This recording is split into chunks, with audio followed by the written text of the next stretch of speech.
So the question is, where do your sales start? Now, there are two facts about where your sales start. And so if I was on the phone with you, I would be asking you these two questions because it's super critical.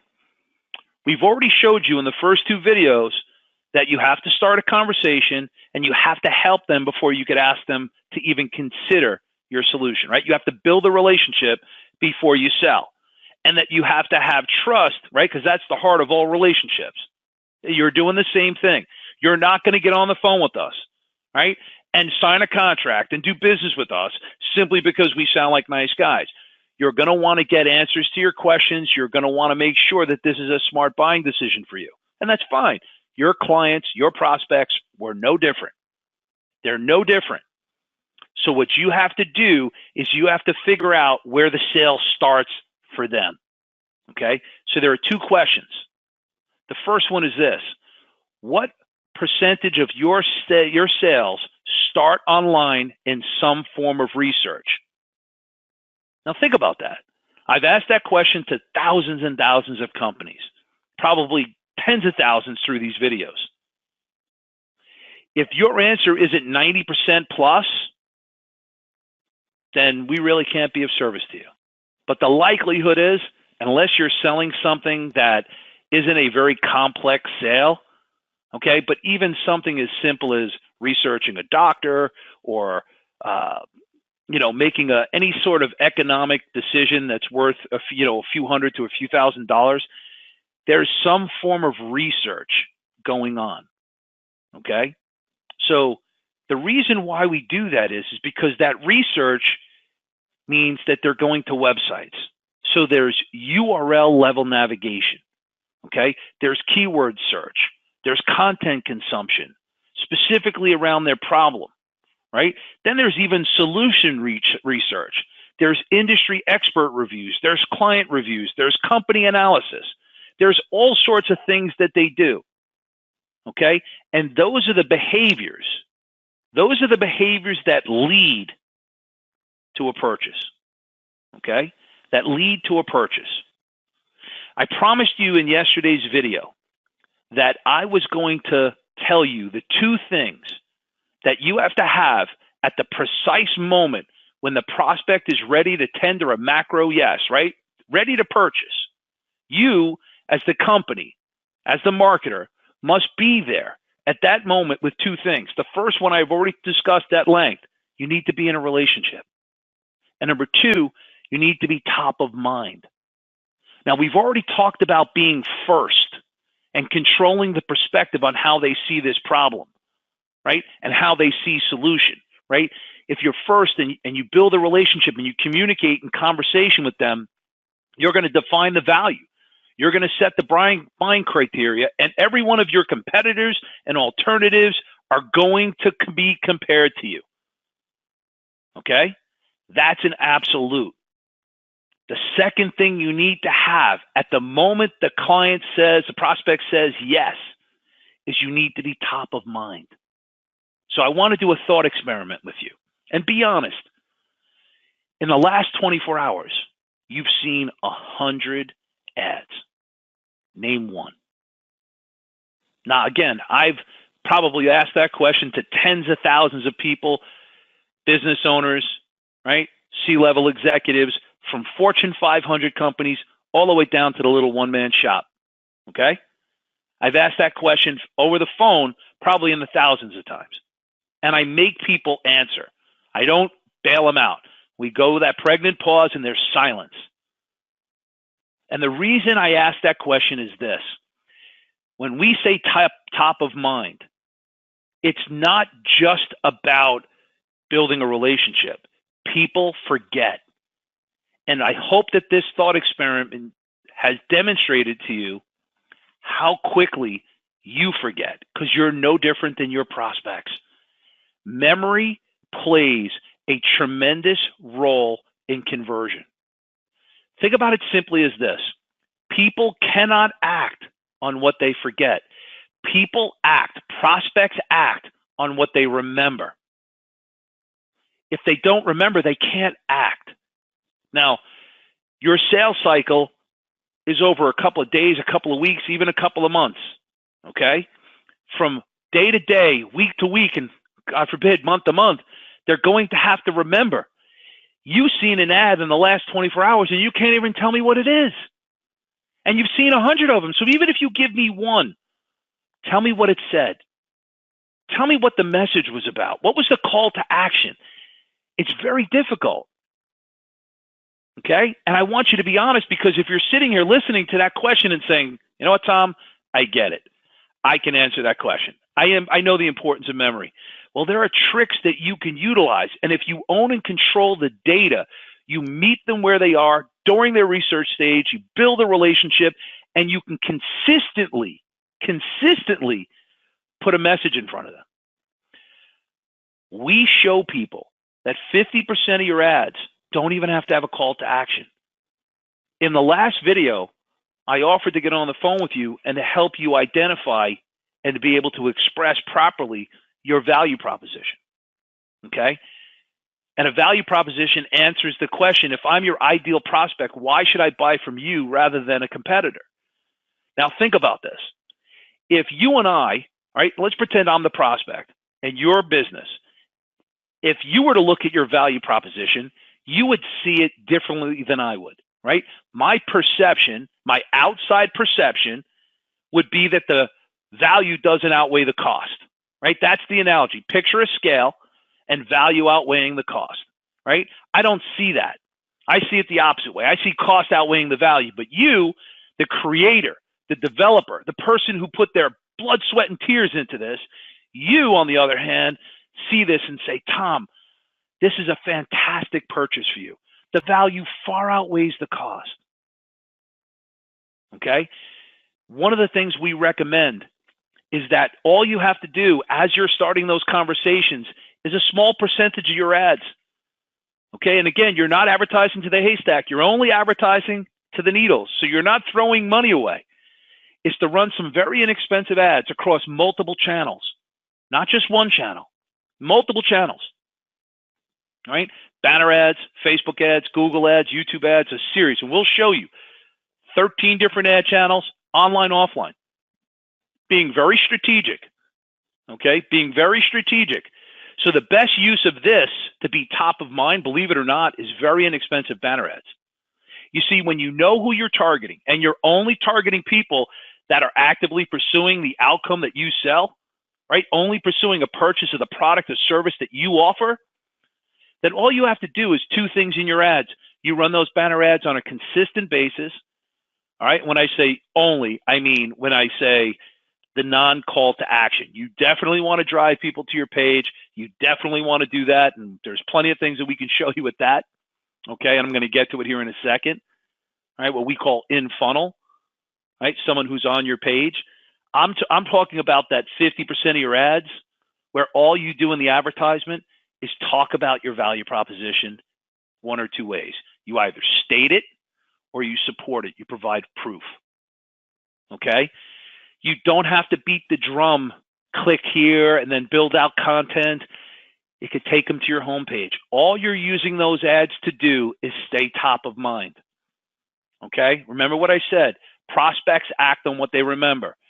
The thought experiment should have demonstrated to you that you've forgotten. Okay? Now, there's two things about running ads consistently every day. Imagine that your sales cycle, for argument's sake, is 20 weeks. Somebody who is 2 weeks into that 20 weeks is different than someone who's 10 weeks in and somebody who is 19 weeks in. So how do you put perfect prospect timing in your favor? How can you have perfect timing with each and every person who's in that sales cycle? Okay? How can you do this? And it's simple. If you're only advertising to the needles and not the haystack, then you can run ads consistently every day, multiple channels, and you could change the messaging. And what should the messaging be? What I've already taught you. State the value proposition or support your value proposition. The answer to the question, why? Why should I buy from you? State the reason why and then provide proof as to why you state it is accurate and true. Because the first thing is they have to understand, and the second thing is they have to believe. And the proof is what helps them believe. The proof is when you're educating them about their problem in the building of the relationship. You as a prospect are no different than your prospects. They want to know they're making a smart buying decision. There's no amount of money that is worth making, like giving them a discount if it's a bad purchase. Like a discount isn't going to help them. You're throwing money away, right?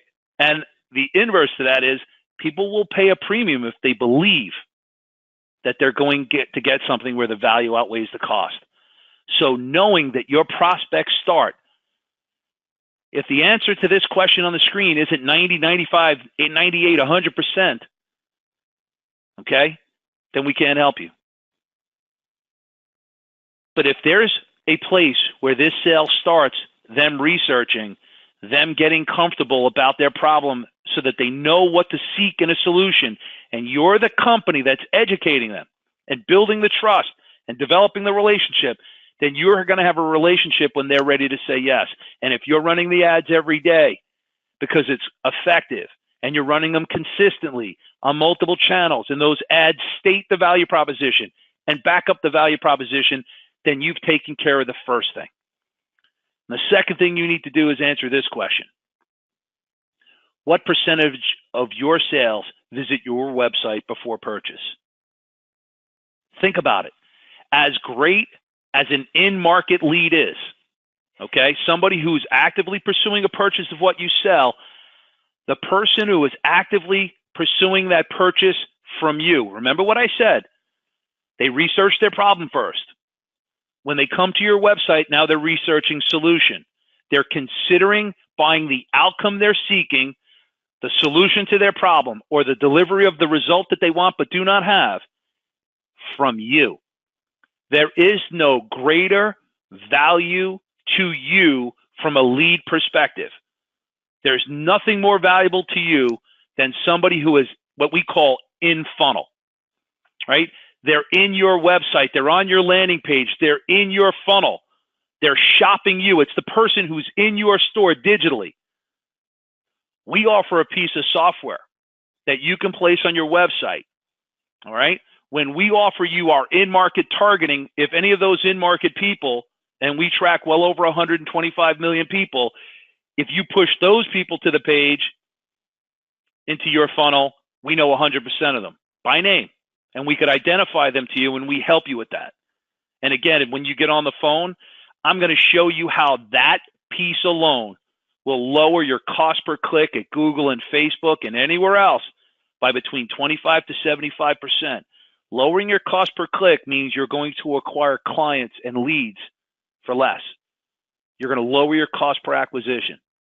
If I can buy a client for $200 and you have to pay $400, if we're head-to-head competitors, all due respect to you, I'm going to whoop your butt every day of the week, including Sunday. There's nothing you can do because I can take that difference between the 200 and the 400 and I could offer more value. I could lower the price and still get more sales than you. And there's no way you can compete. Now factor in me knowing first when somebody's in market, the ability to own and control and have all the conversations I want, help build trust while you're selling your solution before you even know who they are. I'm going to win. I offer more, lower price, and still profit more than you. Profit is the key to victory, okay? So if you know who's at your website, you can now build an offer, okay? There's always friction. Your price is friction. You can't remove price, right? You can't give it away because you'll go broke. So how do you overcome that friction? Incentive. Now, incentives can cost money. Maybe you'll throw in a premium product along with it. Maybe you'll offer something a little bit more, which increases your cost.